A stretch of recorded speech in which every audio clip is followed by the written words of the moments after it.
So we're in the same school. Yeah. Very far. Well, I've been really good at tearing at your house, yeah.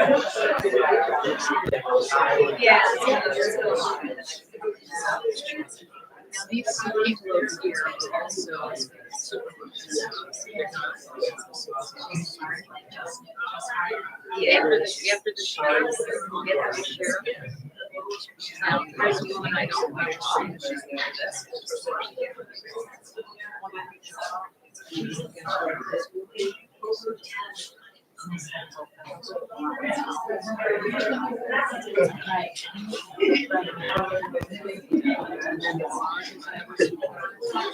We'll have all this stuff too, but it's gonna be like,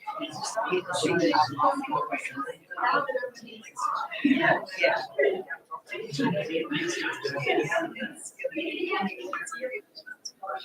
So we just keep going on the side of the sheriff.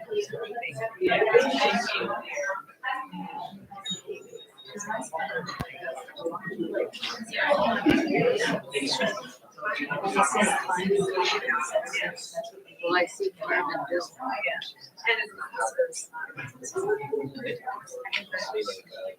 He just melted a whole lake.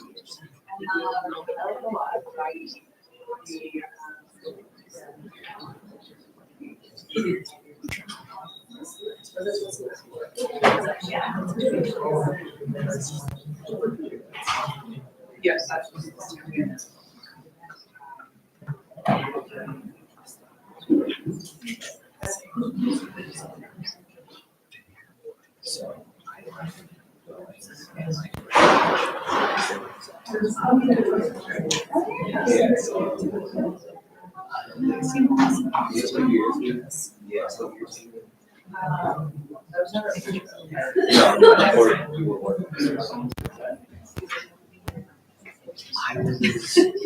I was there in 2000. I was an engineer for 6 years. I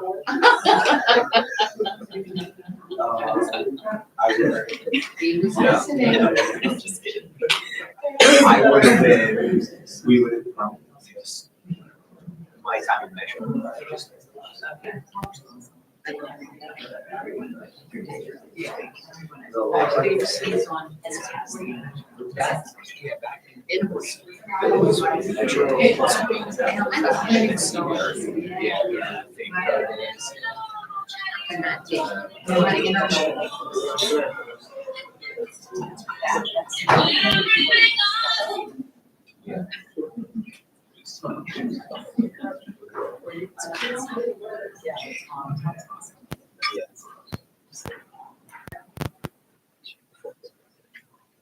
I turned the sound off, but things did.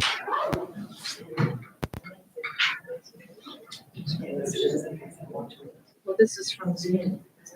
This is the inlay. The Zoom is custom, and now the set post. Interesting that it's. It is. I understand. I have replaced different watches.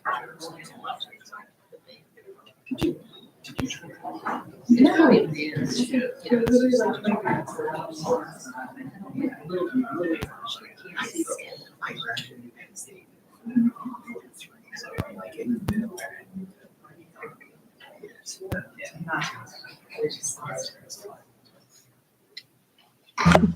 Okay, good evening. We're going to call the meeting to order. We can stand for the Pledge of Allegiance. And just to let everyone know, the meeting is being recorded and streamed live for those that may want to view it from home. So, I pledge allegiance to the flag of the United States of America and to the republic for which it stands, one nation, under God, indivisible, with liberty and justice for all.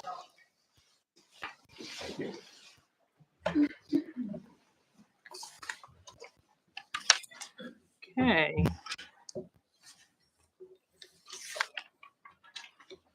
Item number 3 is public comment. So any persons wishing To make public comment during this meeting on any items not listed on the agenda may do so at this time. Want to come forward to the microphone? Anyone? Okay. Item number 4 is our consent agenda. And so this is where we're going to make a motion to approve the consent agenda as presented for the following: minutes of the July 28th, 2025 Board of Supervisor meeting, ratification of the payment of bills for August 11th, 2025, payment of bills for August 25th, 2025, escrow release number 2, and end of maintenance, Fay Minor subdivision, escrow release number 6, Bharatiya Temple Learning and Cultural Center, escrow release number 1, Shake Shack, and escrow release number 4, Atlas Broadband at 1011 Lansdale Avenue. Make a motion. Second. Any public comment? All those in favor? Aye. Item number 5 is the review of the zoning hearing board applications. Mary Ann McConnell. Thank you. Included in your packet is a summary of the applications before the zoning hearing board for their September 3rd, 2025 meeting. The board may remain neutral on the applications and let the zoning hearing board render a decision based on the testimony presented, or the board may send the solicitor's office to oppose an application. This action would require motion, second, and vote of the board. Okay. Any questions from anyone on the board? Okay, so I think we're okay to remain neutral on the applications and let the zoning hearing board make their decisions. Yes. Great. Item number 6. This is to accept resignations and appoint alternates as full members of the Planning Commission. Mary Ann McConnell. The Planning Commission has received 2 recent resignations in the last few months, Frank Davey and Jim Rawl, and would like to thank them both for their years of service and commitment to Montgomery Township. Due to these resignations, the Planning Commission currently has 5 members and 3 alternates previously appointed by the Board of Supervisors. In order to maintain the number of members, we request to appoint 2 alternates, Rituki Patel and Alex Rigney, to full members, resulting in 7 members and 1 alternate. I'm going to make a motion to appoint Ritu Patel and Alex Rigney as full members of the Planning Commission with terms to expire January 2027 and January 2026 respectively. Second. Any public comment? All those in favor? Aye. Thank you. Item number 7 is the authorization to advertise amendments to Chapter 230, accessory family dwelling. Mary Ann McConnell. Staff is requesting the authorization to advertise for proposed amendments to the Montgomery Township Code, Section 230-149C, replacing provisions for relative quarters with provisions for accessory family dwelling. Township staff and consultants have had the opportunity to review the details of the proposed text amendments, and during the July 17th, 2025 meeting, the Planning Commission unanimously recommended the Board of Supervisors authorize the advertisement of the proposed ordinance as presented. Any questions? Okay, I'm going to make a motion to authorize staff to advertise the proposed amendments to Chapter 230 of the Code of Montgomery Township as presented. Second. Any public comment? All those in favor? Aye. Item number 8, the adoption of resolutions for easements for road improvements on North Wales Road. Carolyn McCreary. Good evening. In order to make the necessary road improvements on North Wales Road and install a traffic signal at Airport Square Road, the township must acquire easements from 3 property owners in the area of the work. The properties identified are Batteries and Bulbs, Taco Bell, and Golf Galaxy. The solicitor's office has reviewed the plans and prepared the resolutions related to each parcel. These documents were included in your packet, and staff is recommending that the board adopt the resolutions as presented. And there are 3 separate motions because there are 3 separate resolutions for those properties. Any questions on the board? Okay, we'll go through each one of them separately.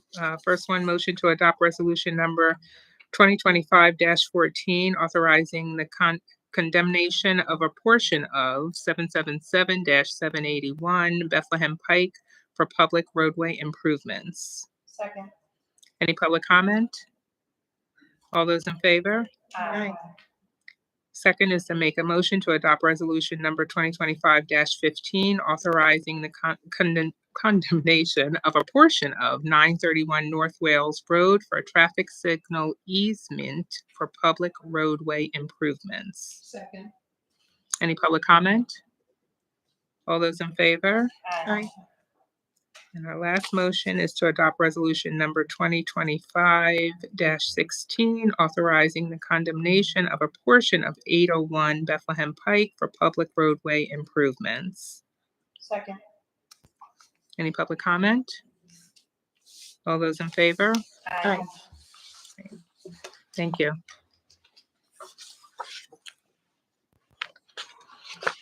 Item number 9 is the to authorize purchase of Battalion 2 station air compressor. Chief Wigman.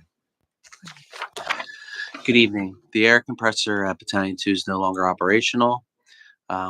Atlas, who services our air compressor every year and provides PM, evaluated the air compressor and stated that it cannot be repaired and has outlived its operational lifespan. The air compressors keep constant air supply to the apparatus and provide air to outlets throughout the station to ensure operational readiness, filling PWs, which are pressurized water cans, etc. Atlas provided a quote to replace and install the new air compressor at Battalion 2. The new compressor is $3,450. To install the new compressor is $2,317.66. The total is $5,767.66. This was not in the capital budget for this year, but was in the budget plan for 2026 because we were anticipating that we were going to replace it in 2026. However, it's not going to make it and we need it. So staff recommends that the Board of Supervisors approve the purchase and installation of the new air compressor by Atlas Corporation at Battalion 2 for $5,767.66. Thank you. And where's this coming from? Where's the money going to come from this year since it's It would be from capital. capital? Okay. Any questions? Okay, we'll make a motion to approve the purchase and installation of a new air compressor by Atlas Comco at Battalion 2 for $5,767.66. Second. Any public comment? All those in favor? Aye. Thank you. Item number 10 is to authorize advertisement of ordinance amendments for traffic control, parking, and trucks. Chief Peoples. Good evening, thank you. Included in your packet is a memorandum from Officer Mike Jenkins with the Highway Safety Unit outlining the proposed changes to the ordinances. These proposed changes have been discussed over recent months in the traffic engineer staff meeting and presented to the Public Safety Committee in May. An overview of these changes was shared with Supervisor Long as part of her committee liaison report to the board.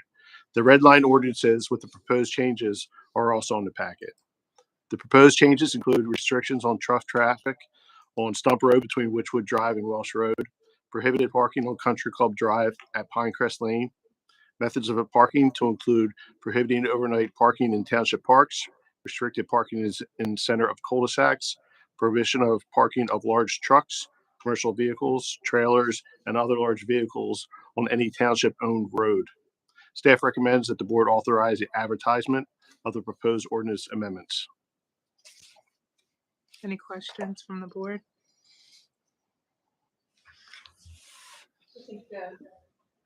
I just want to confirm, just for the viewing public, that if there are deliveries by big trucks, that's exempt for That is that. an exemption, yes, for Stump Road. Thank you.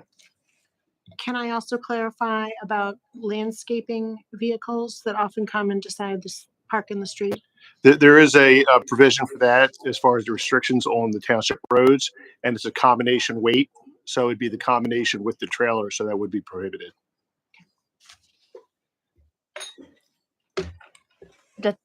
Just to confirm, box trucks, commercial box trucks would no longer be able to be parked outside of a residence overnight. That's correct. On the roadway, if it's over 14,000 pounds or classified as a Class 6 vehicle. Thank you. But okay within their driveway. Oh, they can do anything in their driveway. Yes, that's okay on the property. And I just want to make sure this is well communicated with the public so that this isn't a surprise to anyone. Okay, Derek, give me a thumbs up. Recreational vehicles. Describe the recreational vehicle. So RV homes, you know, like, RV homes, yeah, they would not be allowed on the township road. but they're okay in someone's, Yep, on the private residence, they can park in the driveway. right. Yep. Okay.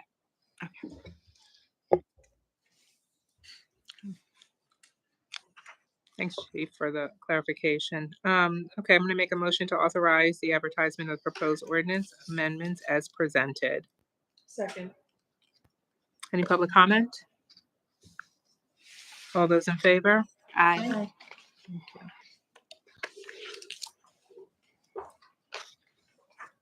Item number 11, to authorize advertisement of proposed ordinance amendment, approval of red light camera enforcement late fee. Chief Peoples. Thank you. The ordinance adopted for the red light camera initiative now needs to be amended to include a collection fee for those motorists who fail to remit payment or appeal the violation in the prescribed period. The proposed collection is $35.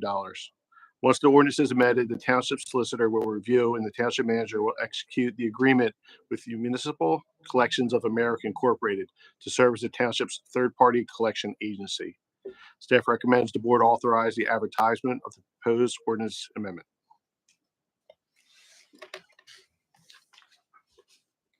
Are we seeing a large number? That's my That's question. the question. Yeah, Of the ones that are not coming in, right. I'd say we have about, right now, I think we're sitting on about 200-300 of them that are, and that's just nothing's done. They're just Yeah, because a lot of people are just paying it. Some are doing, we have had some appeals where we've had some hearings, but then we have a group that just have not done anything at all. So that's what this is going to So do. it's 200 to 300 out of, you told us last time, I have it written down, 4,000 4,000 something, violations. 4140, violations? Oh, how many violations? Total. 4140. Right now, we're sitting at 4,709 violations since we started in mid-May. And we have 200 to 300 that have just not paid Right. anything. They got to remember there's a little bit of lag too, because there's a processing that goes along with it. So it has to be beyond the point, and then now it's beyond the 30 days that they would have had 30 days to respond to it. So is it $35 a month, a one-time? No, it's just a fee? one-time fee, and that's no extra collections towards the township. That just pays that third party to go after them to collect the funds that they have done nothing on. So just to be clear, because people often think we're making money on this, this is not something that we That's are. correct. The whole red filling our light pockets program with. is no money coming into the township. It's paying for the program itself.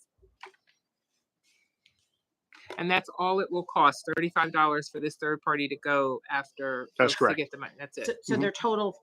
That's would what, that be that's what 100? that's what they get to collect the monies is the $35. So that's what offsets them doing their job. Okay, and if they don't respond to that, do we have a double secret? At that point, they do whatever they're doing civilly in their collection procedure. Okay. I'm not really privy to that, but that's why they're that separate third party civil. Okay. And do we have any sense of whether or not most of these people live in our township or not in our township? I could give you a breakdown. I don't have that off the top of my head, but it's a pretty good mix, but the majority are local. Wow. Okay. Any other questions? I'm going to make a motion to authorize the advertisement of the proposed ordinance amendment establishing a collection fee of $35 related to the red light camera enforcement program. Second. Any public comment? All those in favor? Aye. Thank you. Okay, item number 12 is approval of payment for the Rose Twig Restroom Construction Project. Carolyn McCreary. Thank you. Montgomery Township Municipal Sewer Authority approached the township last year with a plan to donate a restroom at Rose Twig Park at an estimated cost of $500,000. During the design and bidding process, the Board of Supervisors agreed to pay for anything above that cost. You'll recall that we were in the throes of seeing everything come in over budget, regardless of how tight we tried to make everything. So included in the packet is an invoice from the Sewer Authority in the amount of $164,110, which breaks down the cost of the project, and staff is recommending the board approve the payment of the invoice. Okay. I don't know if anyone has any questions, but at this point, No. we're going to make a motion Money to well spent. approve the invoice from the Montgomery Township Municipal Sewer Authority in the amount of $164,110 for the Rose Twig restroom project. Second. Any public comment? All those in favor? Aye.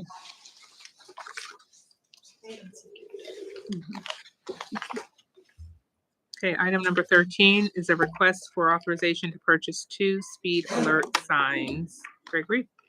Good evening. In 2025, the Public Works Department is scheduled to purchase 2 speed alert signs in an effort to slow traffic and improve employee safety while working in roadways. It was approved in the 2025 Capital Investment Plan. Attached is a quote from All Traffic Solutions Incorporated under the CoStarz contract in the amount of $13,018. The equipment meets the specifications prepared by the department. Total of $15,000 was included in the 2025 capital investment plan to purchase the speed alert signs. So it would be our recommendation the Board of Supervisors approves the purchase per the 2025 capital investment plan. Okay, any questions? Yet another item that came below budget, which is nice. So this would be for public works that are working on road signs to keep them safe. We want to make sure that, again, that's what we're trying to do, is keep your workers safe. Correct. Yeah, we've had a large uptick, I'm going to say, of people speeding through the work zones. They're not paying attention. So we're hoping that once they see their speeds in front of them, maybe it'll make them a little more mindful of the guy's safety out on the job.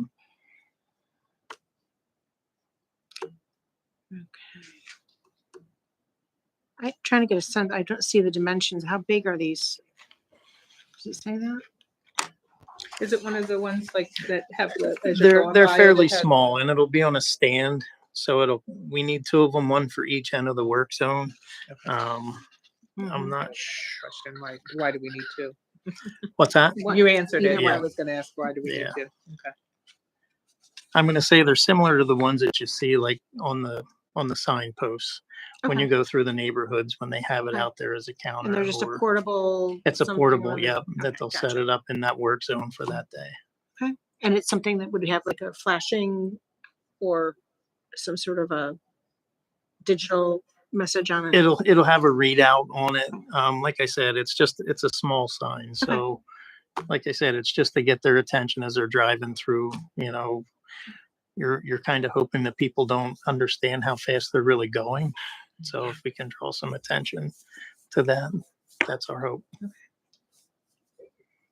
Do you know anywhere else, not necessarily in our township, but somewhere else where they're used and it does help? I do not. Okay. I do not. We're always looking for something to improve the safety of our guys out on the road.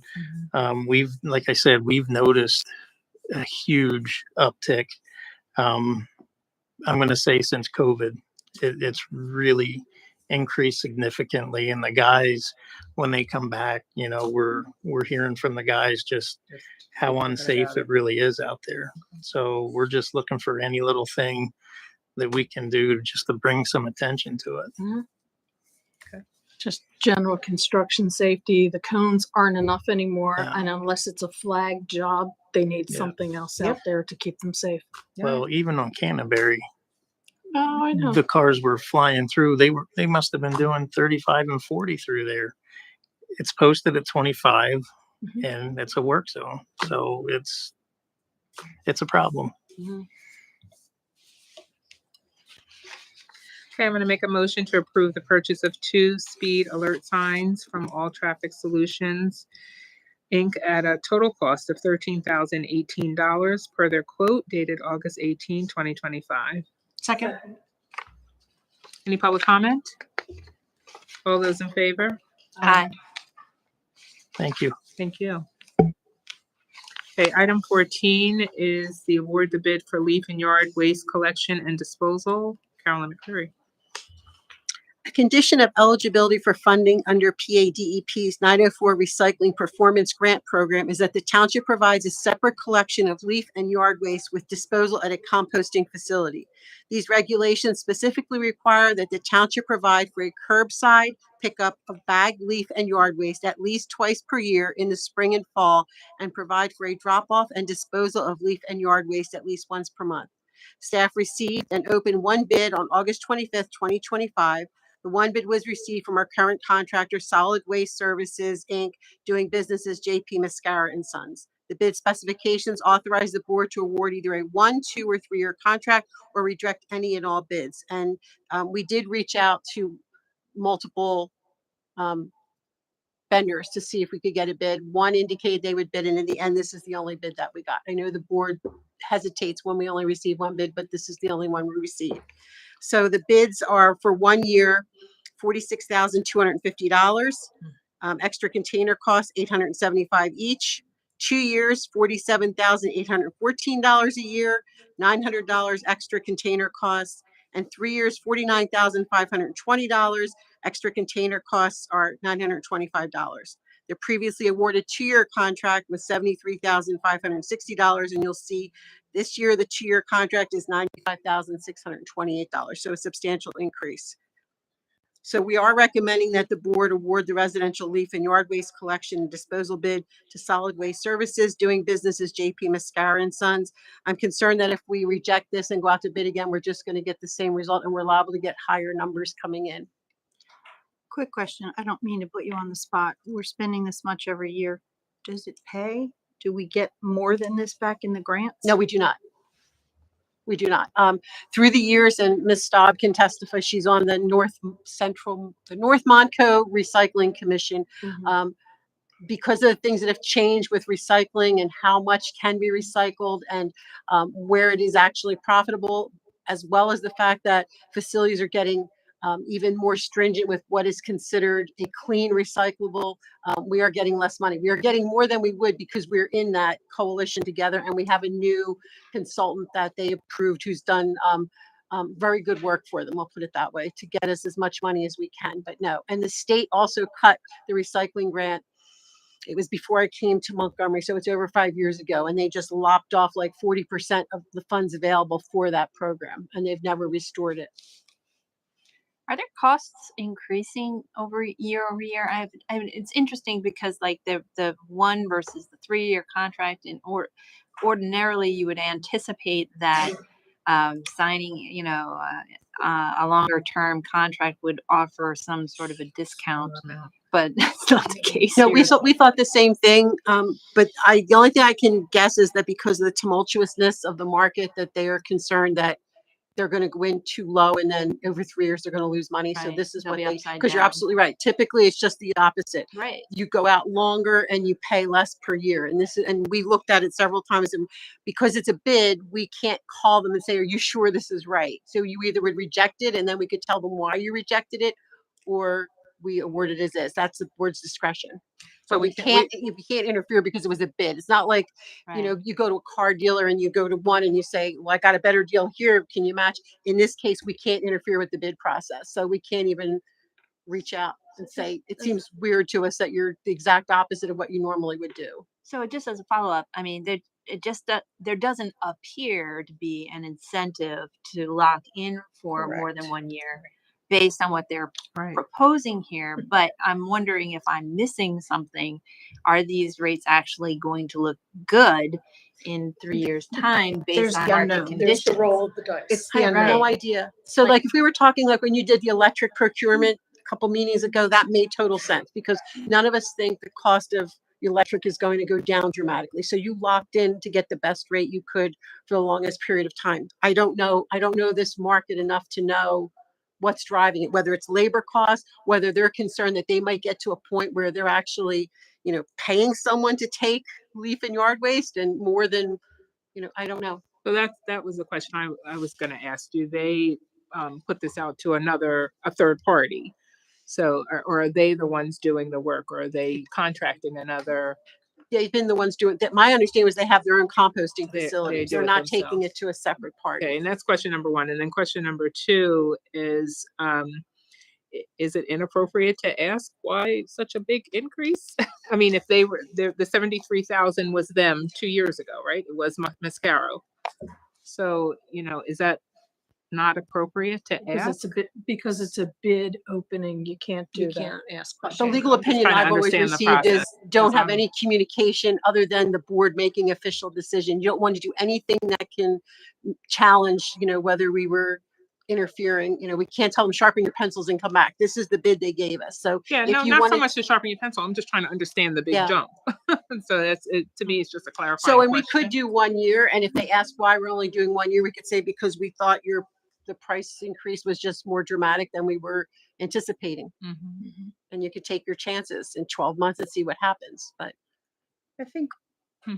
one year is probably not a bad idea. And if we could figure out, do we really need to do this? I mean, it's costing us more money to belong to it, and we're not getting the grant money to cover it. So they're sort of forcing us to do it, but we're not getting the grant in return. But I think under the 904, I think once our population went over 10,000, we were required to participate in the Act 101 as well as the 904 recycling program. I can find out for sure, but that was my understanding, is that it was based on population. And I mean, I don't know that we're in a position that we could say we're not going to do this anymore. I would love to know that answer. Okay. Worth looking into. Yeah, my initial was we only got one bid. I'm not comfortable with that, but if we Yeah, go I'm to not the either. 1 year and then at that point, once you sign a contract for a year, you can say, this is not what we You expected. can ask questions and kind of solicit Mhm. more. Yeah, to get more feedback. Yeah, I'm on board with 1 year. I mean, there's Same. no incentive to go 2 years or 3 years. I Right, mean, there's right. just There's- no incentive. Mhm. But let's take the time to try to get some more information around this, because this feels uncomfortable. Uncomfortable. That's a good word. Yep.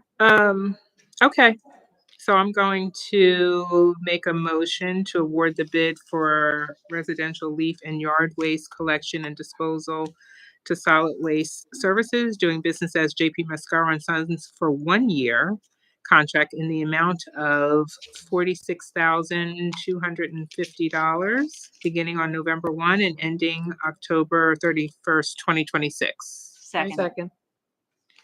Any public comment? All those in favor? Aye. Great, thank you. Item number 15, this is recognition of sponsors and community partners for the Wall That Heals. Carolyn McCreary. As everyone knows by now, Montgomery Township was honored to host the Wall That Heals, which is a 3-quarter traveling replica of the Vietnam Veterans Memorial from July 10th through July 13th. The event provided residents and visitors with a profound opportunity for reflection, education, and healing. The event's success was made possible through the generous support of community sponsors and partners who contributed their resources and services to ensure accessibility and impact. Tonight, we're recommending that the Board of Supervisors adopt Resolution 2025-13, formally recognizing and thanking the sponsors and community partners of the Wall That Heals for their exceptional generosity and community spirit. And each of those sponsors and community partners will receive a separate resolution acknowledging their participation, which need to be signed. I saw the little stack that we have to all sign. Okay, I'm going to make a motion to adopt Resolution 2025-13. Second. Any public comment? All those in favor? Aye. Great, thank you. Item number 16, proposed expansion of fire career staffing, continuation of discussion. So I'm just going to turn it over to Chief. Or, I'll start first. Okay. So just some new information. At your July 28th meeting, board consensus was to host in-person meetings to give residents a chance to learn about Chief Wegman's proposal, the reason for it, and the impact it could have on their township real estate taxes. Emails were sent to all the HOA points of contact that the township has for all the residential neighborhoods in the township. We've also continued to publicize the plan in our e-news and social media platforms. As of today, we've met with residents in Montgomery Walk and the Chamonix Falls. Both are 55 plus communities. No other HOA as of tonight has reached out and requested a meeting. This Thursday on August 28th, Chief Wigman and I will be hosting an in-person town hall meeting here at the Township Building. The meeting will be live streamed and recorded. Tonight, I'm seeking board consensus as to whether you would like staff to obtain costs for a fire services study, as this has been suggested by Ms. Bamford at a past meeting. I reached out to one firm and their communication is in your packet. They have a lot of information that they need from us, obviously. I've identified a second firm and I reached out to them, and a third firm in Washington, D.C. that's affiliated with ICMA, and I've emailed them for information. However, we don't want to keep moving forward in this direction if we don't have board consensus, or the majority of the board that you wish to take this approach. Obviously, there's going to be a cost, and we have money in our budget this year for consultants' fees, and we have not done some of our projects, so we would be able to start it this year. But it's also going to involve staff contributions in terms of interviews, in terms of producing documents, and then a determination from them of how long it would take. So I wanted to take this night to get board consensus one way or the other, and also to answer any additional questions or concerns that you have regarding the process. We're just looking for direction. We will do whatever the board directs at this point. I know at least at one of the HOA meetings, we were asked about phasing. Chief Wigman told the audience there why he didn't believe phasing would work. We did explain that we have a collective bargaining agreement in place, and the union has indicated they would not reopen it for anything other than 24/72, which is work 24 hours, have 72 hours off. However, if the board wishes to move forward with a phasing plan, then we will shift gears and make plans for that. If they wish us to pause that and do the study in its place and then come back and have the consultant come in and report to you on that, we can do that as well. Obviously, we'll get 3 quotes. We'll get the scope of work outlined, make sure it's apples to apples, bring it to the board if that's your desire. And then you would have the opportunity to interview the 3 firms if you wish, or to take staff's recommendation as to which firm to use. But we just need some direction tonight so we know what we should be doing, you know, pausing on one thing and moving on another, or simultaneously moving in both, but we just need the direction. Go ahead. I'll start. I'll just say that I have full faith in our chief. He is more than our chief. He lives here. He's a resident. I completely agree with his plan, and I personally do not see the reason to pay a consultant to give us information when he is here. He knows what we have. He knows what we need. His heart is here because he is the resident. I'm not going to vote to pay for anyone else to try to come into our township and tell us what we need. So I have tremendous respect for the chief and all of our career and volunteer firefighters. But the scale and the magnitude of this change is something that warrants us to take a very hard look at all of the expenses associated with it. And right now, I feel that there are a lot of unanswered questions in this. Right now, all we have is a proposed tax increase that will cover the cost of the salaries and the benefits, and none of the other expenses that are going to come along with this change. So I feel as if we need to do a little more analysis and forecasting on the expenses that are associated with this, including facilities, including other material costs for equipment, for other resources that are associated with it in terms of support staff and administration.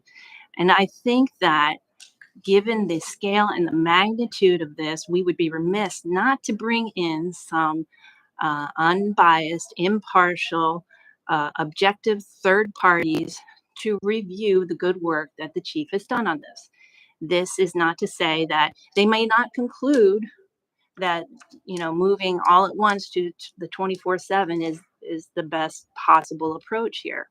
But, you know, they may have some experience that the chief doesn't have, and they may be able to do better job of forecasting these expenses so that we can communicate with complete transparency to our constituents, to all of our taxpayers, about the need for this and what exactly it's going to cost us, not just in year 1, but 2 through 10. And those costs have not been calculated.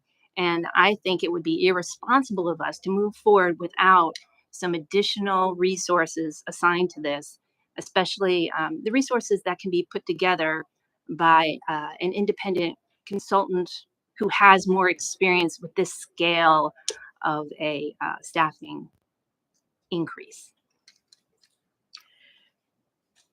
I'm in full support of and in agreement that we need to have a significant change. The issue is the pace of which we make that change, and also the input in information and what are the consequences of these changes. So this is a big ask for our taxpayers to foot the bill for something big like this.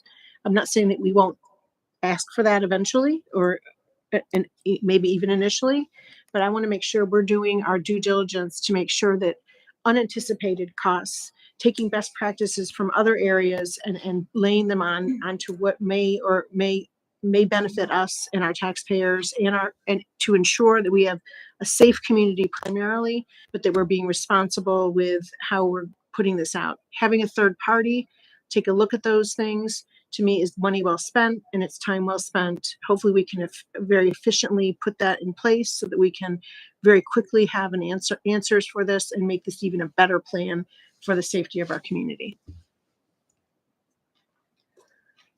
So my thought around it, coming from a corporate world, when I was in the corporate world, we often had unrelated third parties come in and they have a ton of information that they need to gather from you because they don't know the work. They don't know all that they need to know to get something, to come up with what the proposal needs to look like for your particular area. And one of the things that, honestly, just to be very transparent and honest, I used to struggle with as a leader in a corporation was that I had to rely on these people to tell upper management what me doing the work every day, my team doing the work every day, already know and sharing with them, you know, sharing upper management, here's what we need, and it's not something that we just come up with in a couple of weeks. It's something that I myself had to do the data gathering with my team so that we can present on what we need for our world. And so Chief has shared with us on more than one occasion now that this didn't just happen yesterday. This has been 3, 4, or 5 years, I think, in the making. And it's now at a point where it's so critical that he's bubbled it up to us, or first to Carolyn and then now to us. And that something has to be done. Okay. We heard everything that night one, that we were here for 2+ hours, 2 hours and 12 minutes to be exact on this topic. And we all walked away knowing something has to happen. Mm-hmm. I think we all agree something has to happen. The question now becomes, what is it and how do we do it? I'm going to say, I might echo Candace in this piece of it. I have now less questions and more answers. You and I spoke one-on-one, and I said to you, and you said that to me, I have a lot of questions. I'm like, I do too. Mm-hmm. And fast forward, that was now weeks ago, probably a couple months ago, and I now have more answers than I have questions. Do we know what this whole picture is going to look like? And I can tell you now, a third party is not even going to be able to share the whole picture. There's going to be things that they may leave out because we didn't give them enough data to create their plan. So I feel comfortable and confident in our chief, in our team, that we can move forward in this. So that's where I'm at. I think to echo on Audrey a little bit with experience in the office, even something as simple as a copier, we all know we knew what we needed. We asked for color, we asked for duplicator, we asked for this and that. And then somebody else came in and said, well, we think this, we think that. The people using the system, the people doing the work are the ones who really know what you need. I have complete faith in the chief. I think he's thought long and hard about this. Taxes go up, his taxes go up as well. Our taxes go up. Our taxes go up.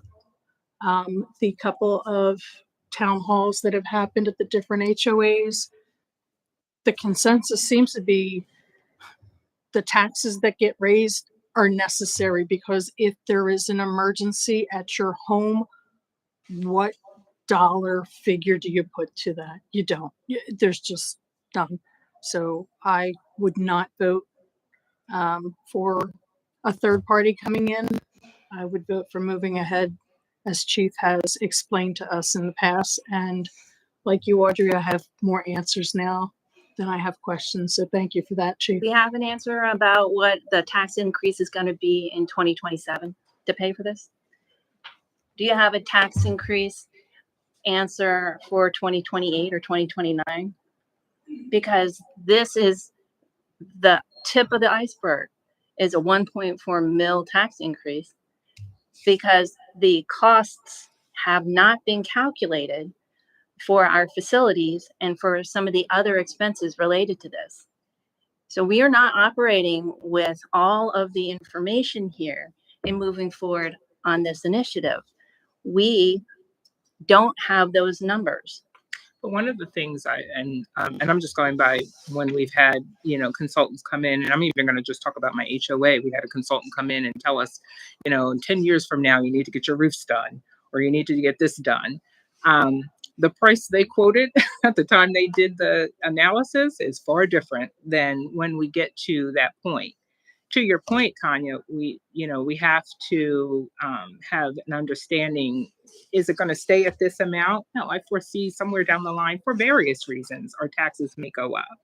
But we already know that there's facilities that are going to need to be created to house these additional staff. We're talking about 19 additional people. Not working at the same time. But a building committee is already meeting with firms to do a facility study to address the facility's needs that will have to be met at some future date. And so while it may not be, it may not be a number that we have in hand, we can give a ballpark estimate and then project and use that for forecasting purposes. And again, this is information that for the sake of transparency, for the benefit of our residents and taxpayers, we ought to be including in our calculations and saying that we think estimates for tax increases on an annual basis are going to be this. But right now, we're not positioning it that way. We're not operating with full transparency. And the township website doesn't even acknowledge that facilities are definitely something that we are going to have to address. And yet, we have a building committee that's been meeting with consultants already. And the plan is to include the cost for a facility study in the 2026 budget. So, I don't feel as if we are approaching this with the visibility into what the likely costs are and what that's going to mean in terms of tax increases for our constituents. And that's why I think it makes all the sense in the world to bring in a third-party independent consultant at this juncture to make sure that we are not only covering all of those bases, but communicating around them effectively as well. And those are things that are really important. And again, the conclusion, they might reach the same conclusion, and I'm not opposed to it if we have someone to come and do some oversight and do some review of all of the assumptions, and also do a more thorough job of the analysis on that cost. We have a paid police department that keeps us safe. We are at the juncture of time in the world where no one volunteers. We need a paid fire department. We raise taxes as we need to. We collect funds as we need to for the police department. I believe we have to treat the fire department the same way. But we're fiduciaries in this township. This is our job to ask these questions and for staff to answer them. That's just the role of a supervisor. That's why they call us supervisors. We ask these questions so that we can share this information with our constituents. They know we did our due diligence and asked all the hard questions. Staffing assumptions that were made in this proposal have, 6 firefighters per, are we calling them platoons? So that's an assumption that no one has challenged to date, but an independent consultant could come in and look at, well, you know what, that's more than typical. And, maybe challenge an assumption. You could probably do with fewer per shift. And that's, something like you look at Upper Marion, and, they have a full-time 24/7 department, but they have a total of 19 for a larger municipality. So, why do we need more here in Montgomery Township for a smaller municipality than a larger municipality has? It's not a question I can answer. I would like an independent consultant to come in and evaluate that and give us an opinion. And, that's just, we're not getting that kind of information. So I think it's our responsibility to explore this further and do a more thorough job of evaluating our assumptions and all of our options before we proceed. It seems to me that Bill has made 3 of us very comfortable moving ahead. Oh, before we say that, we want to first see if there's any comment from, if Chief would like to say anything, if Carolyn would like to say anything, and then first and foremost, though, our residents. Anyone here would like to come up and address and ask questions, comments, concerns, because, this is still got it up in the air. So if anyone would like to come forward, please state your name.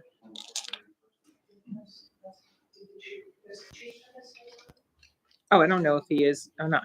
He just probably wants to hear from us Public first. Yeah, let's hear the public first. Your name. Hi, Eric Pelletier from 103 Pemberton Court, Autumn Grove Development. First, I want to say that I fully support the goal of ensuring that this community has timely, effective fire protection. I'm sorry, Eric. Say that again. I fully support that the township needs fire protection and safety. The men and women who serve our fire department deserve those resources, and residents deserve the confidence that our response times will protect lives and property. My concern right now is not with the goal, but with the process. The expansion being proposed will require a significant tax increase, and I think it's being advanced without benefit of an independent, comprehensive study of all possible options and potential needs. Before the township commits to such a major investment, I think it's important to know if it's the most effective and efficient way forward. In your packet tonight, and what was available to the public, is the correspondence that was provided to the township that outlines what I think such a study should include: a baseline assessment of the current system from an independent person. I mean, I agree, Chief Wegman's doing a great job, but he knows the system and he's proud of it. Sometimes the things we don't know we need aren't uncovered unless someone else looks at it from the outside. This happens in my field all the time. We always have to do accreditation services. Someone looks at what we're doing and tells us, we think we're doing a great job. Well, you may not be doing such a great job. You could do this. So that could come up in such a study. Maybe an evaluation of different service models that could be considered. And maybe the one that's being proposed is. I don't know that you know that. Planning for recruitment, planning for equipment. Even just tonight, you have to replace a $5,000 piece of equipment on the building. What else could be coming up? We don't know that. And then looking at a long-term financial plan with a risk analysis. I don't think that's part of the information that I read or seen, and no one would know that. But someone who has expertise in that area as part of that consulting team might. In my view, it should also assess the fire department's facilities where it is today. I've been at some meetings over the course of the year, and there's been some differing viewpoints. The chief says that we have plenty of facilities. One of the volunteers says we don't, not to cover that. And I don't know who's right. I don't know. Without this type of analysis, I think the township risks pursuing an expensive expansion plan without the full confidence that it truly solves the underlying problem. An independent review would give both the board and residents objective data, transparency, and assurance that whatever path is chosen is best for our safety and physical health. Additionally, there needs to be a concerted effort to inform residents. I have talked to at least 10 of my neighbors. Nobody has a clue that this is even being considered. So are you sharing with them when they said that to you? I am. Okay. I'm Because sharing- I mean, part of I'm it is sharing us. with them where the information is available. Right. And yes, using a website and other means is in social media, but there are a lot of people today that are not on social media. They're avoiding social media. They're not going to the website, and they are unaware that this is being considered. How much does it cost to send a mailing to all residents to inform them of the town hall that's on Thursday night? Mhm. So I'm trying to do that, but I'm one resident. We have 26,000 residents. Yeah. No, but I mean, it starts with all of us too. I mean, to your point. Understood. Yeah. No, and I'm willing to walk around and talk to my neighbors, Right. but I'm one of the informed. I'm an informed resident. Mm-hmm. There are not that many of us, unfortunately. I wish there were more. So my question is simple. I think pausing, and there's obviously money. The township manager just said there's money to put in place a commission and look at this. I would look at it, and that's my view. And I want to thank everyone up there for your service to the township. Much appreciated. Thanks. Thank you.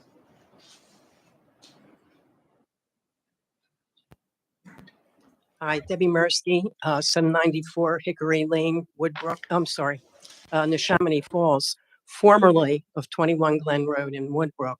I've lived in the township for 48 years, and I have to say it is a wonderful place to live and to raise a family. Generally speaking, I am not in opposition to acquiring additional fire services. I'm mindful of the expenditure that the residents are going to have to make. However, I do oppose the current proposal going forward without an independent consulting firm.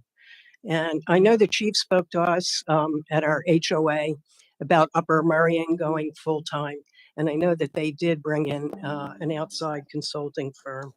So I'm calling for an independent firm to do a staffing study and also to assess future needs. And I think, as Tanya said, I would like to know projected costs for year 2, 3, 4, 5. So right now, this just takes care of what ostensibly would be next year, but we don't know anything after that. And I have to echo what Eric has said. I've been back to Woodbrook to talk to some people, and the majority of the people with whom I've spoken do not know about this. Thank you, Debbie. Is there anyone else? Oh, here we go. Hi, I'm Rachel Bricks, 708 Church Street. I'm a member of the fire department. I've been here since 2012. I'm currently serving on your retention and recruitment committee, trying to bring new members in because out of the 26,000 residents, we have a handful that are providing this fire protection for you for free every single day.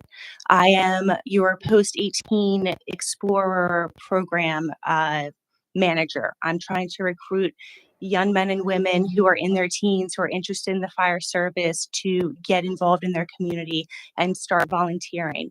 I am one of your lieutenants who is scrambling multiple nights a week to provide coverage for the township, for Montgomery Township. I am your health and safety officer who lays awake at night wondering when someone is going to get hurt. I understand we need to be fiscally responsible. Of course we need to be. Chief Wigman has laid out a great plan, a solid plan forward. And what I think some people are missing is the level of urgency. When I tell you our trucks are understaffed, we are routinely running with 3 people on a truck. So those 11 minutes that you people have heard a lot about, that's not saying that you're getting adequate people there, even in those 11 minutes. I have been on so many calls where I'm the only PAC qualified individual on that truck. You know what I can do when I get to your house? Not a lot by myself. I need a team. I need a group of people that are there to work together. Now, recently we lost another one of our drivers, and I am lucky if I can actually get a truck on the road. I am arriving to calls with our fire police because that's who can get me to the call, and I'm hoping that there's another truck coming from the other end for us to get there. I am begging you to please consider the health and safety of all of the members of this township, because that is your responsibility. We're out of time. If we brought on 30 new people tomorrow to volunteer, we do not have time to get them trained adequately to fight the fires in your home, to cut you out of your vehicle if there's a horrible accident. We need your help. And I am really I'm asking you to really move forward with this with a sense of urgency that I fear may be lacking. Thank you. Thank you. Thank you.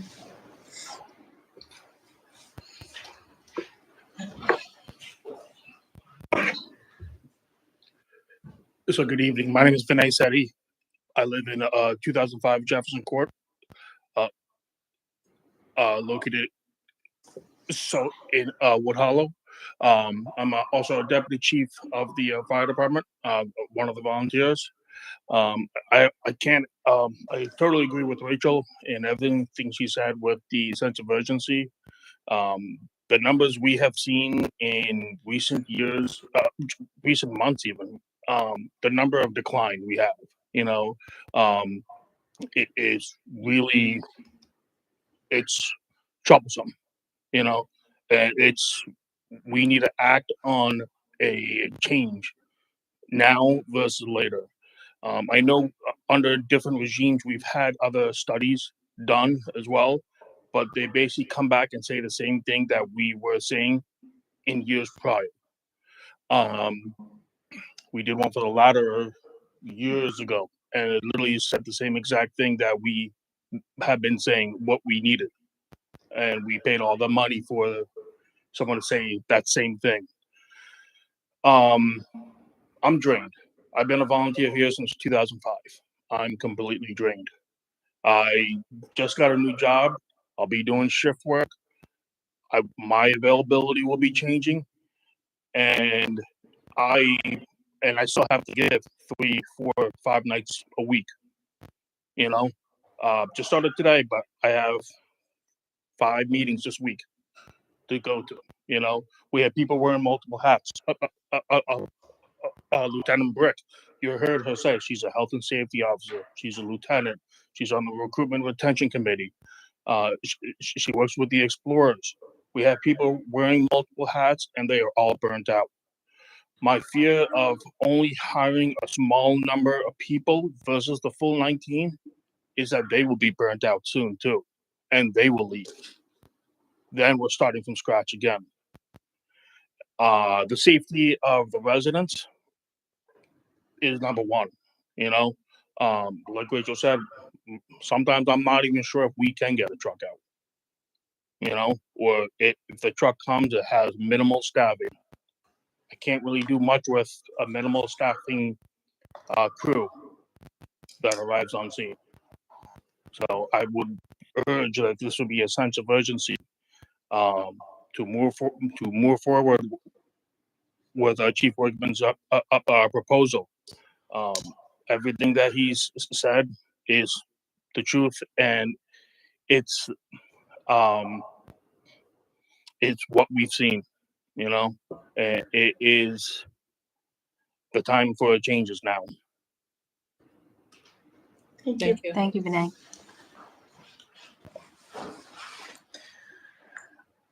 Anyone else?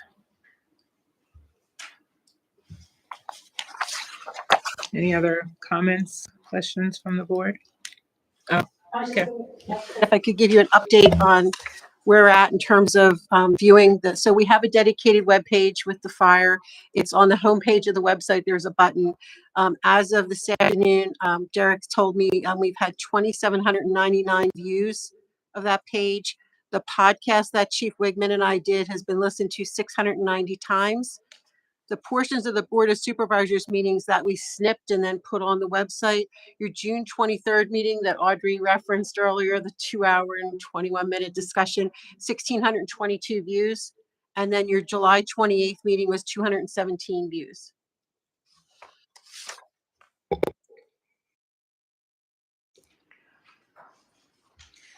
I know we have our meeting on Thursday. Was there any plan for any other other township meetings that we were going to plan to do? We hadn't planned any beyond that one. We did put handouts at the CRC because it gets a lot of foot traffic. So we have flyers there on the counter. Some people are coming in and scanning their card. They see that the town hall, and the reason we had it here and not the CRC is because the ability for our IT department to be able to live stream it and then have it recorded for YouTube so that people who don't come or maybe don't hear about it, but then hear about it over the Labor Day weekend will have the opportunity to still watch it. I think I saw some digital displays with information as well. Is there something out? Yes, there was, I believe at Horsham and the Parkway, there's this digital sign and then our 3 digital signs that are at our facilities. Battalion 2, the rec center, and here reference it as well. Thank you. For the record, I spoke with the consultant whose information is in the board packet, and the turnaround time on his study was estimated as 2 to 3 months, which would still work within this budget cycle. And having that extra set of eyes, and it's not just one set of eyes, mind you, it's a team of people that we bring in to provide that additional expertise around this transition. And given the scale of this transition, and given the fact that we can get it done in time for this budget cycle, and just to have that reassurance, and we have the money in the budget to do it, for something of this magnitude, it warrants having that additional, availing ourselves of that additional resource to provide the reassurance around the soundness of this path forward. And again, this isn't about, advocating for a phased approach over the, all at once. This is just about making sure that we have all of our ducks in a row, and why not invest a little bit, just a fraction of what we have to raise taxes to generate the millions and millions and millions of dollars that we're going to need to fund this initiative.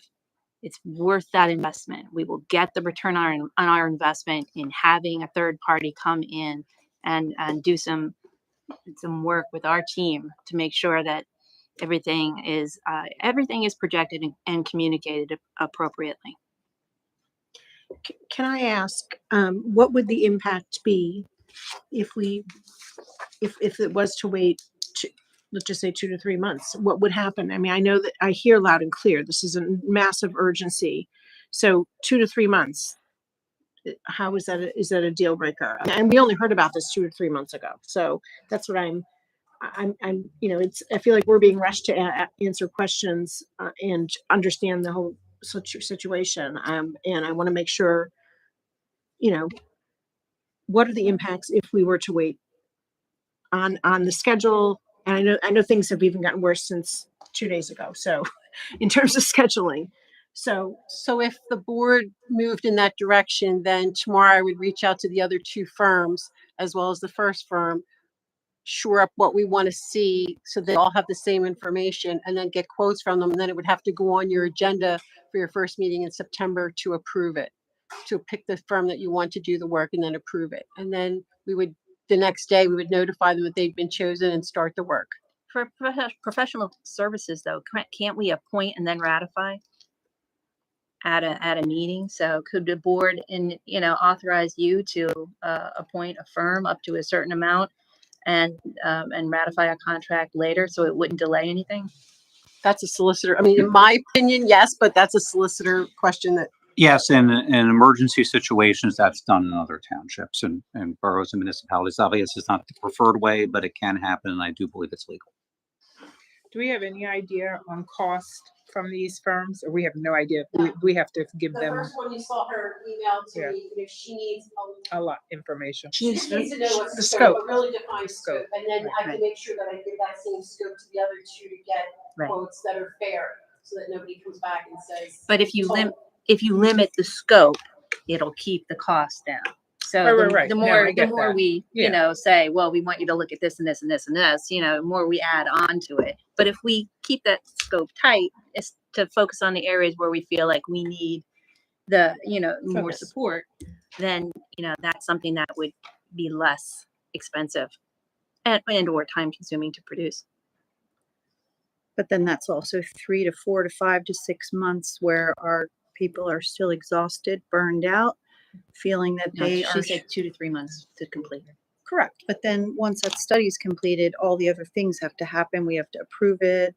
Chief has to start. It would be in time. Oh, I'm sorry. I apologize. Thank you. It's just more time that the staff that we have are exhausted, burned out, and the truck is getting to my house that could be on fire, understaffed, in close to 11 minutes instead of 5 minutes.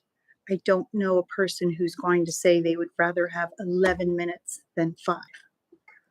To clarify, it would happen in 2025 in time for the budget cycle, which would not delay the implementation of this plan. And that's my question to Carolyn. How does this impact the budget then? Because we typically start budgeting like next month, budget season starts in-house. So the biggest part of the budget for us is the capital, which we're working on now. Our operations are pretty standard. You know that we're not creating any new departments. We don't have, we're not suddenly developing a library or anything like that. The budget process can go smooth. The plan was to have a budget workshop with the board the end of October, like we did last year and the prior year, because it was very well received by the board. And then the first meeting in November, which I don't know the date, is when you would have the budget formally presented to you. You would authorize it for advertisement. It has to sit for 20 days. We would post it on our website. Used to just be available for public inspection, but the website makes that very simple for us. And then you would have to adopt a balanced budget with the corresponding tax revenue before December 31st. We're required to do that by law.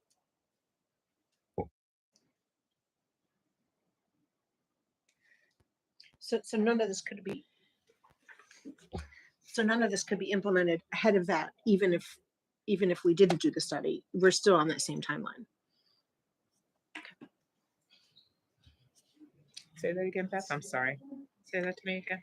Or say that. So if we don't do this, we're still on the same time, that timeline, because of the budget cycle. Right. It's not like we're going to get anything.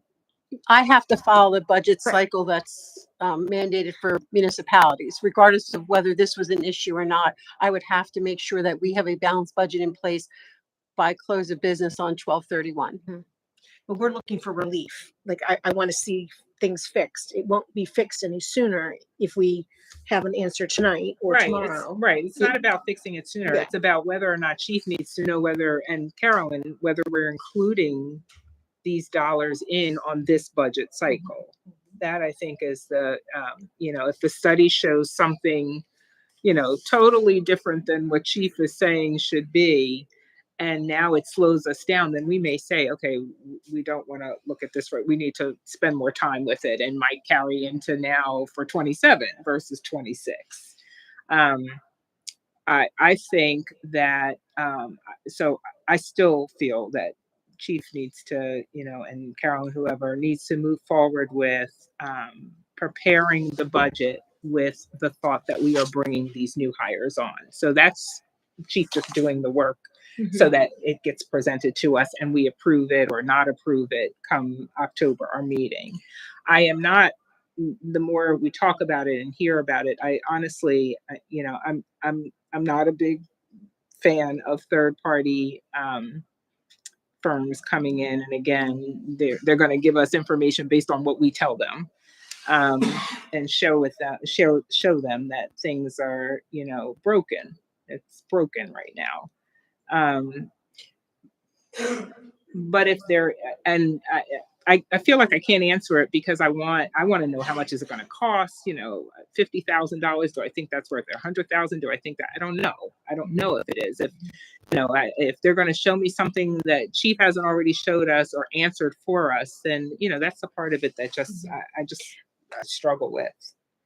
I'm not sure that the consultant, my husband's a consultant in pharmaceuticals, they don't necessarily come into the company and just assess what they're doing. They actually bring in ideas from other companies and say best practices. Let's benchmark what's working in other areas and implement the best practices that we may not be aware of because some other areas may be doing it. So, and again, these are people that aren't like, oh, we do financial and pharmaceutical consulting. These are people that this is their expertise.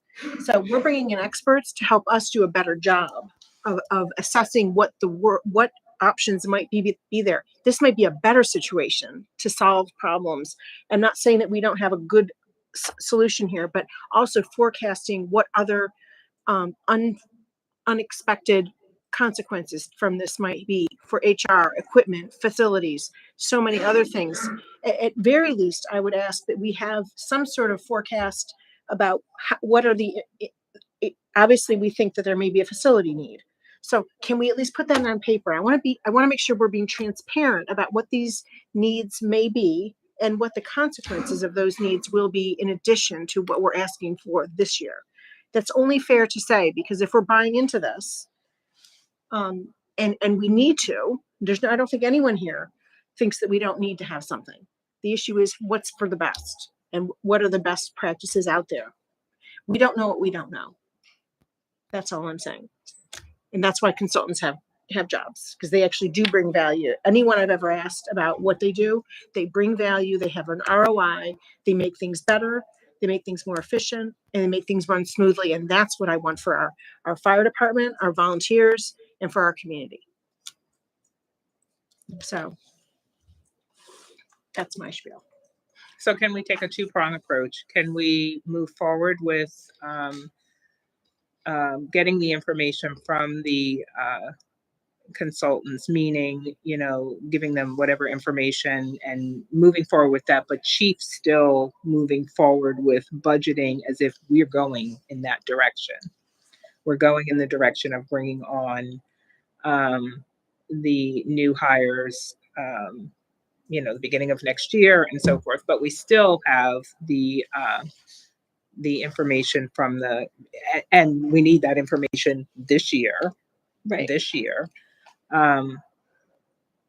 so that by the time we sit down before the end of the year, we have that information to look at, and we have to still approve the budget. At the end of the day, the budget's not approved yet. Right. So we have to approve when we get in our meeting and sit there and talk about it. We could drive at both that those time. cars. Yeah. So that's a question. That's a question. Carolyn or whoever. Is that a question?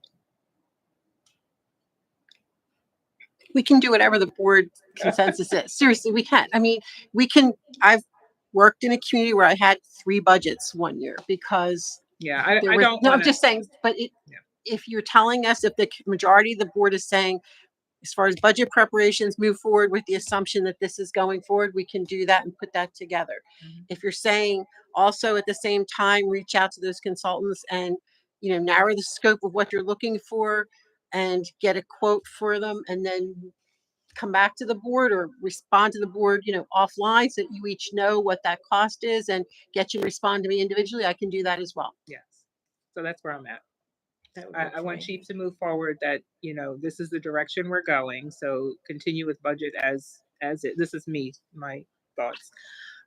But also look into the cost from the firms, and then, either reach out to us individually or our solicitor mentioned that we can give you the, the authority to just make a decision for us.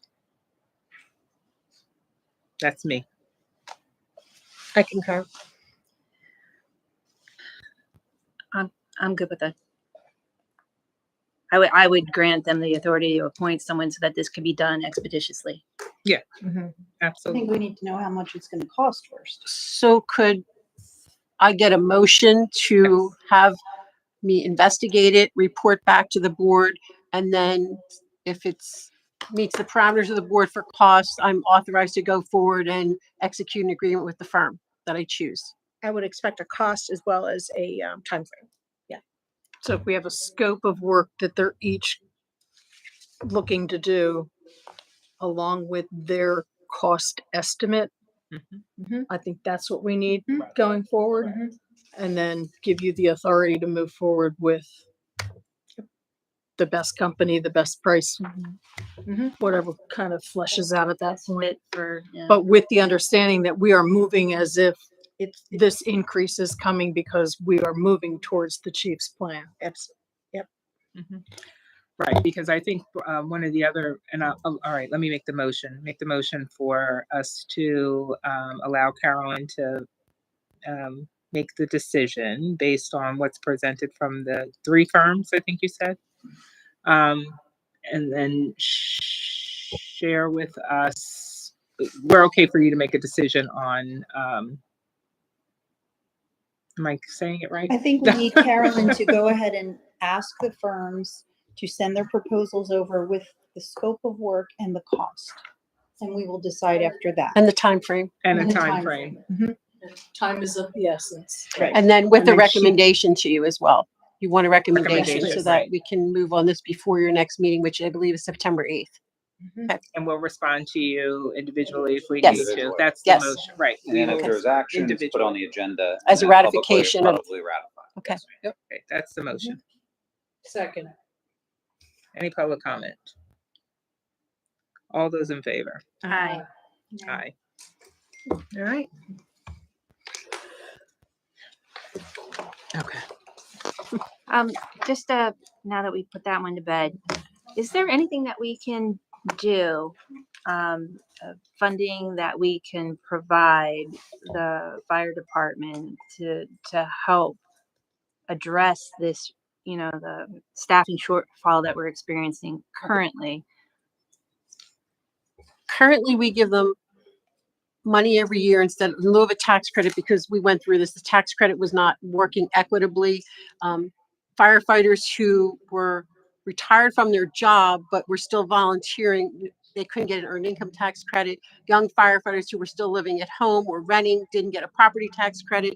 So you came up with $500 a year for them. The stipend shift was I think $15 a shift, and now it's $50. But the problem is you can't put a price on people's time is what we're finding. Just like we're finding people don't take overtime shifts the way they used to.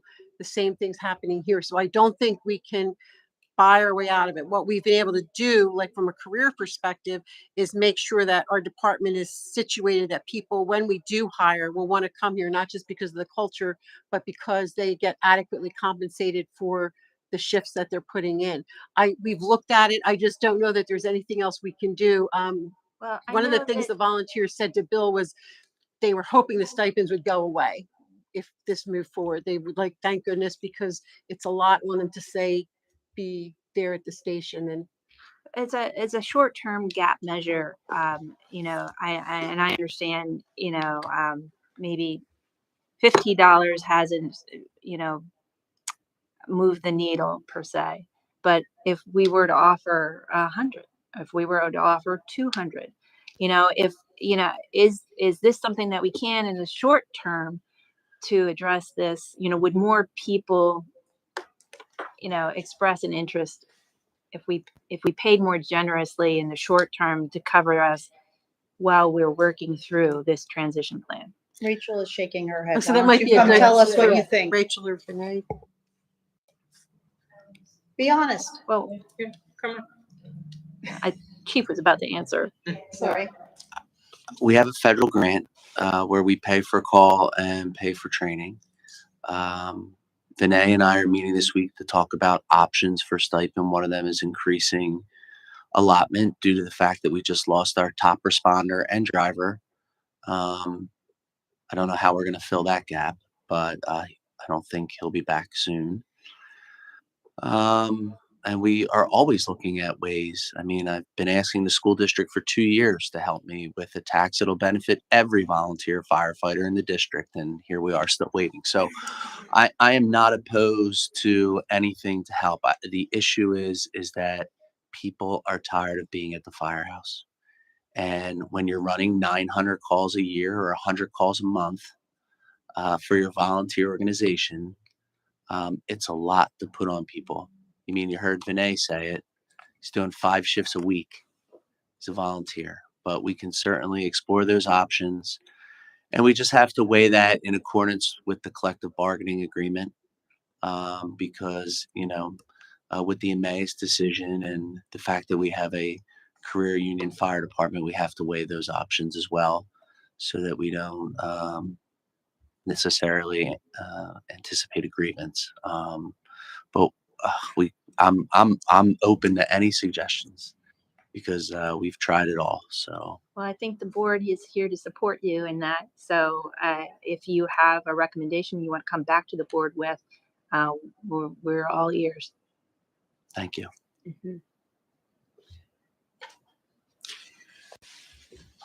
All right, so we're gonna move forward with what we made a motion on, and then So can we also, just for, because Deb doesn't always hear, was it a 5-0 for the motion? or- yes. Okay. No, it was. I thought I heard a no, nay. no, Okay. Candace Oh, said nay. was there a nay? Yeah, Candace said Oh, nay. I'm sorry, I didn't hear that. Yeah, and I also want to clarify, if we come back with 3 quotes that are $100,000 each, and we're all like, no, we're not spending that, we have the right to refuse all 3 of them. Thank you. Unless I have consensus from the majority, I will not move forward. Right. And then the second piece of that, because I think last meeting, the question was asked, that you get understanding from the majority that chief just continues to move forward with this with the plan at budgeting as if we're moving in that direction. So I'm saying yes.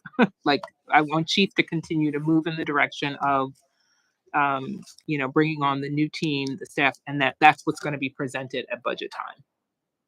I think, Carolyn, am I right? You were looking for that when we last meeting had talked about you just needed that clarity. Yes, I was. I was looking for that. I mean, not necessarily tonight, but I was definitely looking you for. said you needed it by September, or whatever. Yes, I'm yes. here to say that I'm okay. Okay.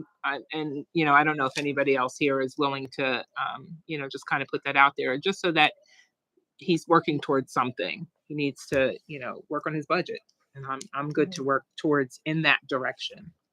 So am I. I am as well. I want to see an analysis, a side-by-side comparison with a phased rollout next to the 24/7. I think it's worth running those numbers in an unbiased way.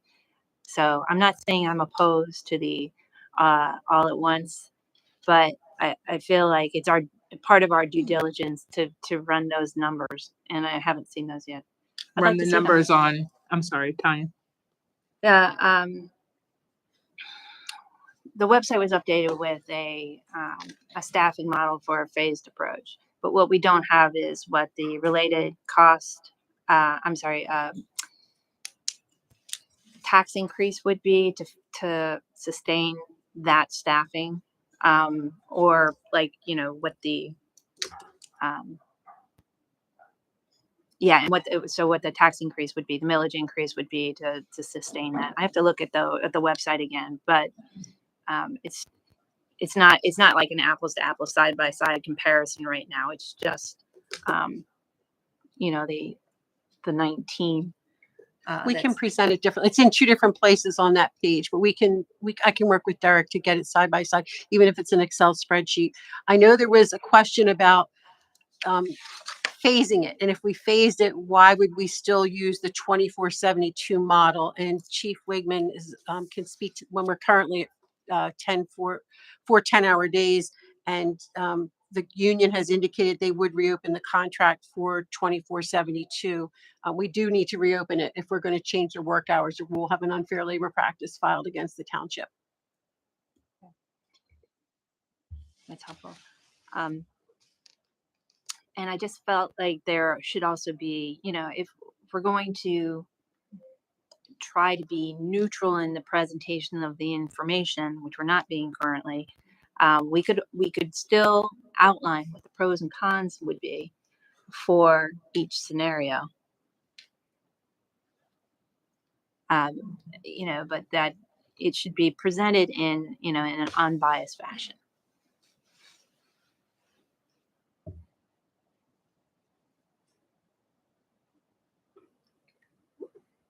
Okay.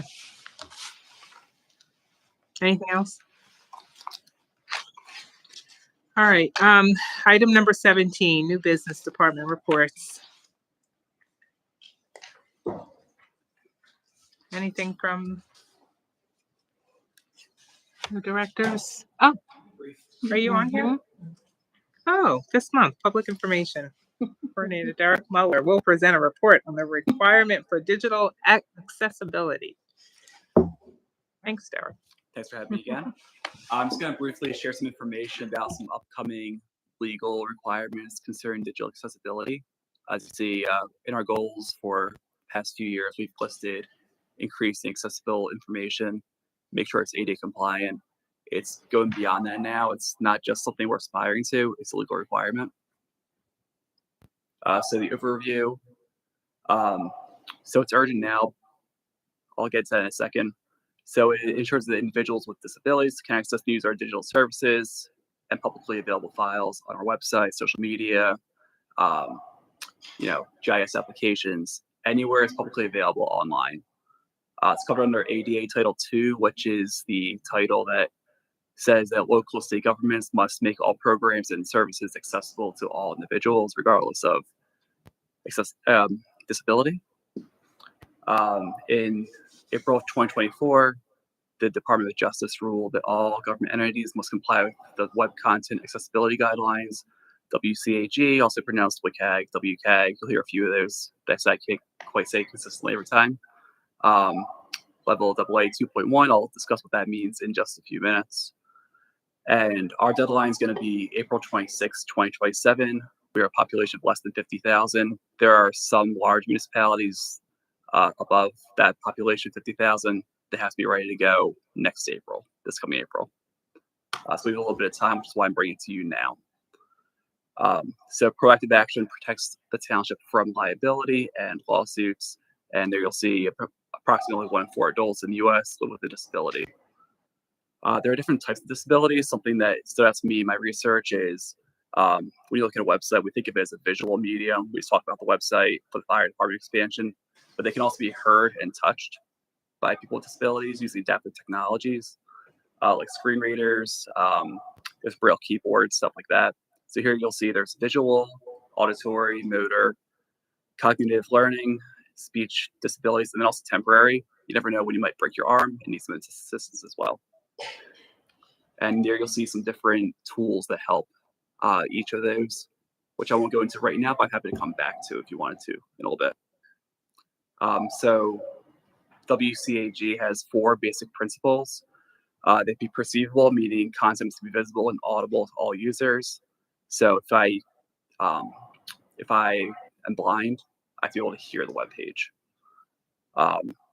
Operable has to be able to be navigated using different inputs. So some people can't use a mouse. They have to use the keyboard to get around the website. Understandable, that's clear language. Make sure people can understand what you're saying. And robust, meaning it can work with different tech supports, like those assistive keyboards, mouses, screen readers, anything that may help. There's some people who actually use devices where they use their eyes to navigate, and then also having the coding proper so that those devices can read those web pages as well. So what does it affect? It also goes into who does it affect. So it's, as I said, it's all public-facing digital content that is either created or maintained by Montgomery Township, including content from partnering agencies. So you think of like MTMSA and our other partner agencies, Northwest Water Authority, or services we directly contract with. Think of our engineers and services like that. They all have to comply with those level AA 2.1 guidelines. What that means is there's within those principles here, there's different criteria, there's different levels of compliance, and that's legal compliance. I don't have the sheet with me right now, but I could share that with you later.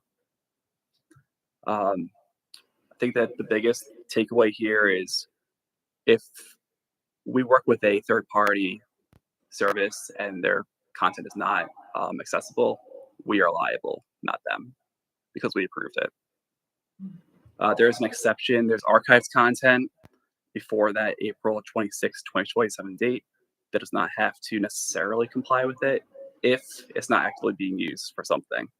It has to be in a certain archive section of the website.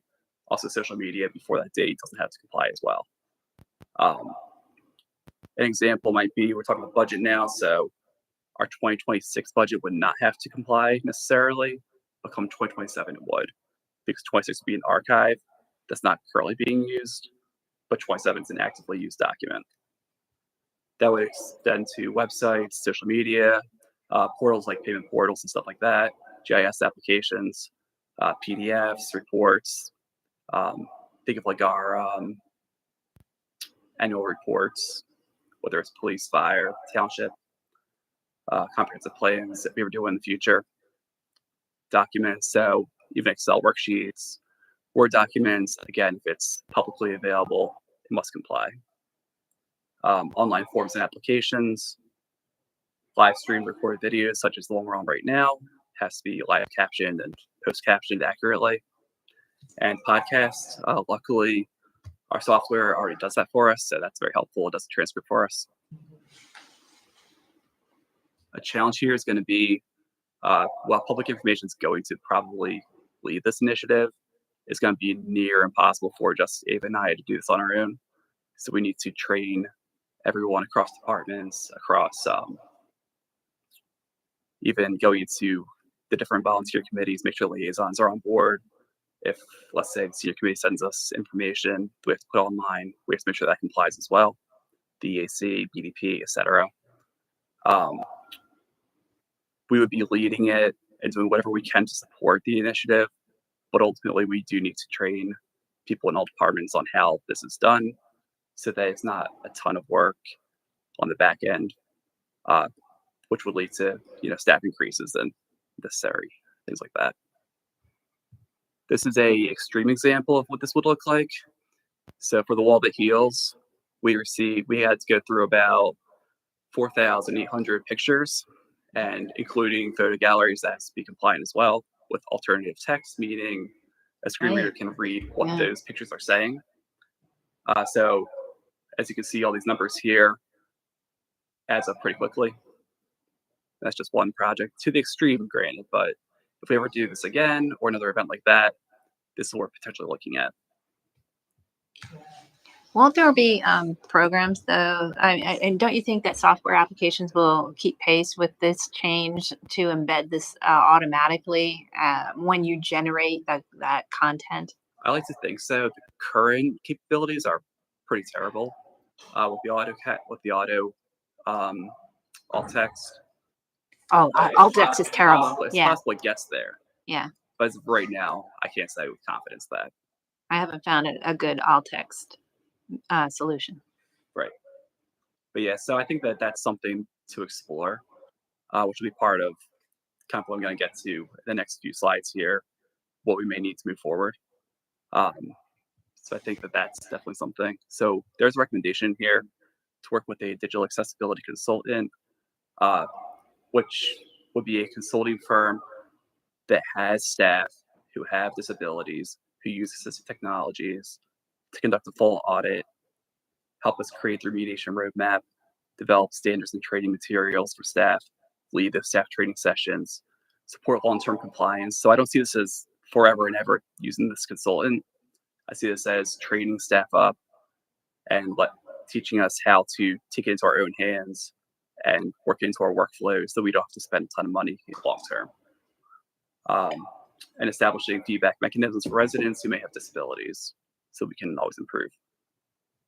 I think this will require establishing a staff-led accessibility implementation group with required representation from all departments and ongoing maintenance. We can't just say we remediate everything, it's done. It's ongoing forever, essentially.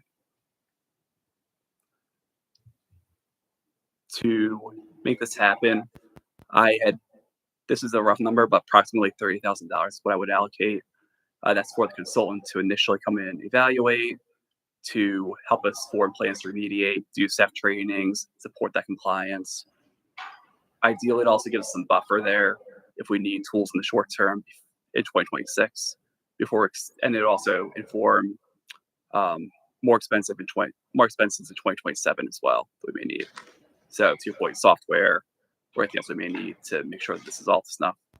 And yeah, we have to go back to our current vendors probably and make sure that they're on board as well.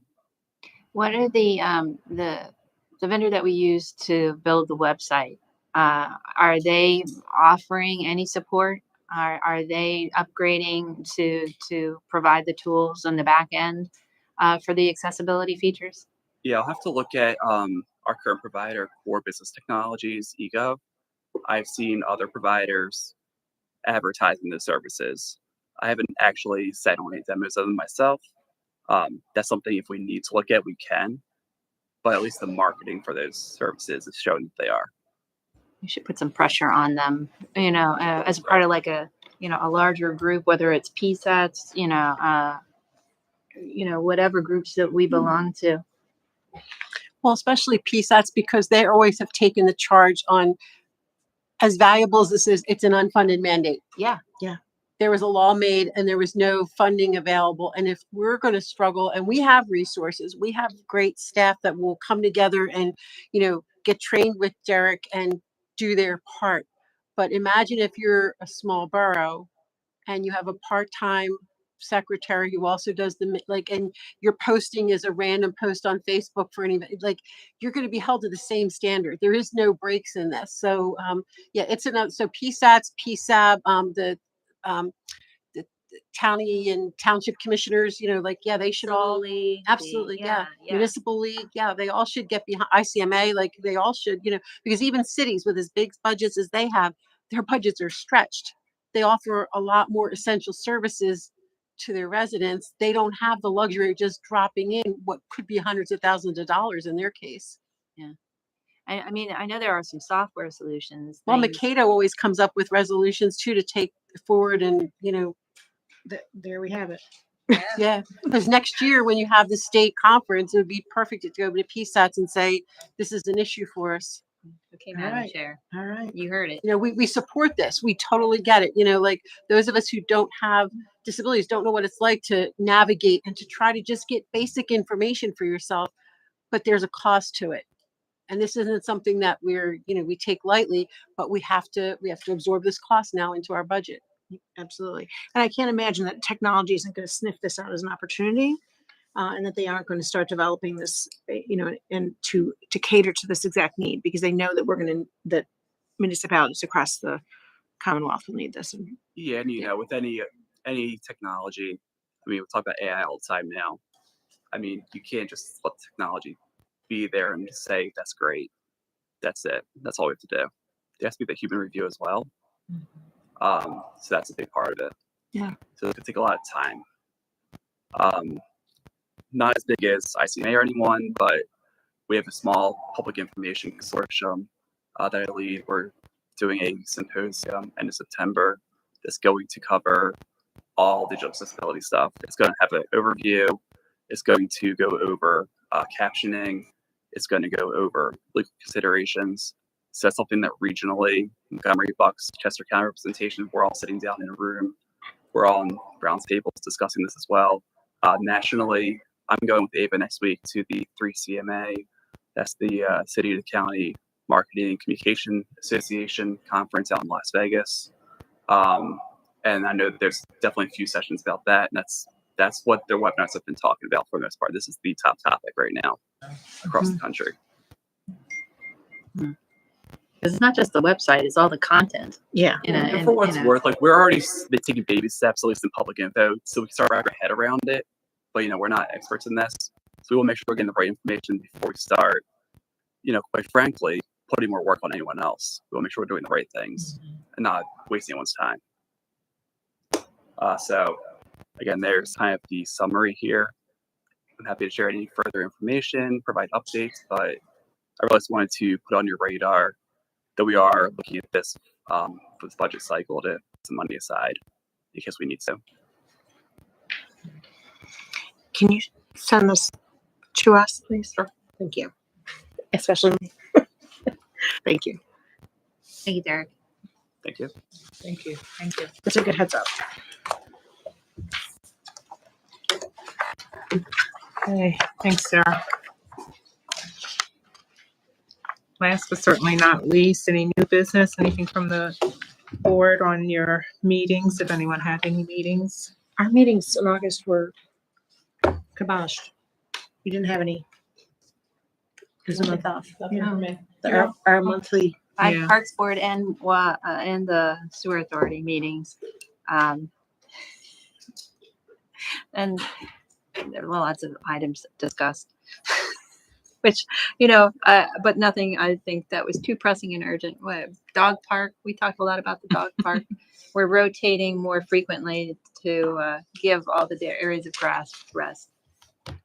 Right. But also take care of the bees or whatever they are, wasps. Oh, yeah. PSA about at the dog park? ground wasps. Ground wasps, yeah. My poor husband. And I want to give a lot of credit to police and EMS, our friends at VMSC, because my husband had a very unfortunate run-in with a nest of yellow jackets in our backyard, and I had to be taken to the hospital.